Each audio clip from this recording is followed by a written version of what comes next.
Team जिस वक्त ration की डिस्ट्रीब्यूशन शुरू हुई थी उस वक्त सबसे शुरू में जो हजरात मुसलसल राशन लेके जा रहे थे मुख्तलिफ बलोच आबादियों के लिए, शोएब साहब और उनकी टीम, और ये मलीर भी कवर कर रहे थे और लियारी भी कवर कर रहे थे और मुख्तलिफ ऐसी आबादियाँ जहाँ बलोच कम्युनिटी रहती है उसको कवर कर रहे थे।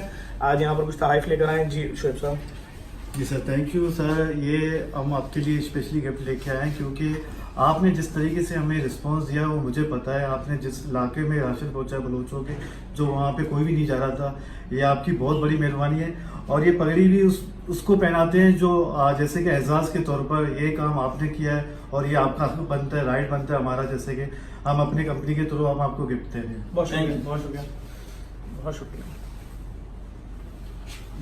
बहुत शुक्रिया सर। इस तकल्लुफ़ की जरूरत नहीं थी। नहीं सर, ये आपकी मोहब्बत है बस इसमें और कुछ भी नहीं है। बहुत शुक्रिया, बहुत शुक्रिया। मैं शुक्रिया अदा करूंगा। हमारे भाई हैं, चाहे बलोच हो, चाहे सिंधी हो, चाहे पंजाबी हो, चाहे सराइकी हो, चाहे किसी मसलक किसी मजहब से हो, इस मुश्किल घड़ी में हम तनहा नहीं छोड़ सकते थे, किसी को नहीं छोड़ सकते थे और इस तकल्लुफ़ की जरूरत ये सर चेयरमैन का गिफ्ट। बहुत शुक्रिया, मैं चेयरमैन साहब तक पहुंचा दूंगा। मैं चेयरमैन साहब को बहुत शुक्रिया सर। हमारी टीम के साथ एक